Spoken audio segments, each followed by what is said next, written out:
नमस्कार, आप देख रहे हैं न्यूज 18 का डिजिटल प्लेटफॉर्म और मैं हूं आपके साथ जागृति खंतवाल।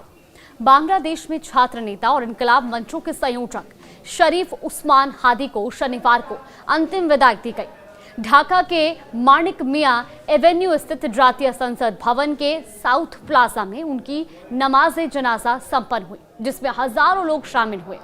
सुबह से ही लोग छोटे छोटे समूहों में संसद भवन के सामने जुटने लगे थे और जनाजे के दौरान न्याय की मांग करते हुए नारे भी लगाए गए।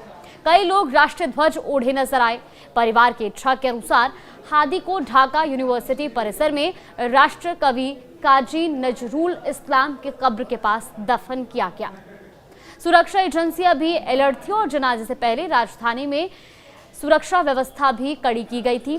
संसद भवन और आसपास के इलाकों में पुलिस, बॉर्डर गार्ड बांग्लादेश और अन्य सुरक्षा एजेंसियों की तैनाती रही। 2 दिन तक चले हिंसक प्रदर्शन के बाद शनिवार को ढाका में अपेक्षाकृत शांति देखी गई और हादी की मौत पर देश भर में राजकीय शोक मनाया गया।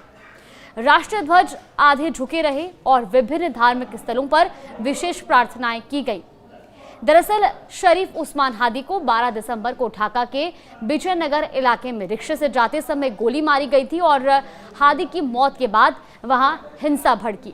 इलाज के लिए उन्हें पहले ढाका मेडिकल कॉलेज अस्पताल और फिर अवेरिकेयर अस्पताल में भर्ती कराया गया। हालात गंभीर होने पर 15 दिसंबर को एयर एम्बुलेंस से हादी को सिंगापुर ले जाया गया, जहां 18 दिसंबर की रात इलाज के दौरान उसकी मौत हो गई। शुक्रवार को पार्थिव शरीर ढाका लाया गया। हादी की मौत के बाद बांग्लादेश के कई हिस्सों में विरोध प्रदर्शन, आगजनी और हिंसा की घटनाएं सामने आई थी। मीडिया संस्थानों, सरकारी प्रतिष्ठानों और राजनीतिक नेताओं के घरों को निशाना बनाया गया। हालात बिगड़ने पर प्रशासन ने सुरक्षा कड़ी की और कई जगहों पर अतिरिक्त बल भी तैनात किए गए। लेकिन इस बीच मेमनसिंह में हिंदू युवक दीपूचंद दास की हत्या और लक्ष्मीपुर में बीएनपी नेता के घर में आगजनी जैसी घटनाओं ने माहौल को और तनावपूर्ण बना दिया।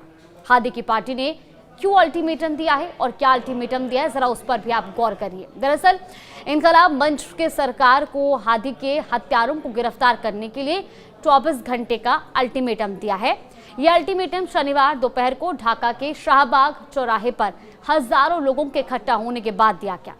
इनकलाब मंच के प्रवक्ता और जुलाई के जन आंदोलन के मुख्य नेताओं में से एक शरीफ उस्मान हादी को जनाजे की नमाज के बाद चेतावनी दी गई और साथ ही शनिवार दोपहर को उस्मान हादी को दफनाने के बाद संगठन के सदस्य सचिव अब्दुल्ला अल जबैर शाहबाग चौराहे पर पहुंचे और कहा कि अगर रविवार यानी कि आज शाम 5:15 तक शरीफ उस्मान हादी के हत्यारों की गिरफ्तारी के बारे में सरकार की तरफ से कोई जवाब नहीं आता है तो वो शाहबाग में फिर से धरना देंगे।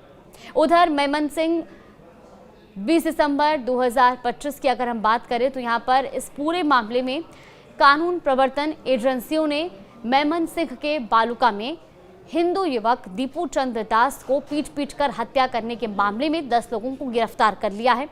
बीते दिन बिहार के दरभंगा में भी विश्व हिंदू परिषद और अलग अलग हिंदू संगठनों के कार्यकर्ताओं ने बांग्लादेश में हिंदुओं पर हो रहे कथित अत्याचार को हाल ही में दीपूचंद दास की निर्मम हत्या के विरोध में जोरदार प्रदर्शन किया। प्रदर्शनकारियों ने दारू भट्टी चौकी से लोहिया चौक तक विरोध मार्च निकाला और बांग्लादेश सरकार के खिलाफ जमकर नारेबाजी की। इस दौरान आक्रोशित कार्यकर्ताओं ने बांग्लादेश और पाकिस्तान के झंडे को सड़क पर घसीटते हुए अपना विरोध दर्ज कराया। प्रदर्शनकारियों ने यह भी आरोप लगाया कि बांग्लादेश में लगातार हिंदुओं पर हमले हो रहे हैं, लेकिन वहां की सरकार मूक दर्शक बनी हुई है।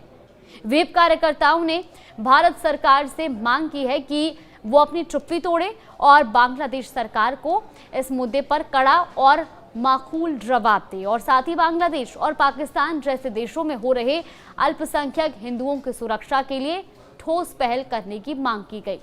अब ऐसे में प्रदर्शनकारियों ने भारतीय हिंदुओं से भी जागरूक होने की अपील करते हुए कहा कि यदि समय रहते एकजुट होकर इस अत्याचार के खिलाफ आवाज नहीं उठाई गई तो भविष्य में बांग्ला जैसे हालात का सामना करना पड़ सकता है।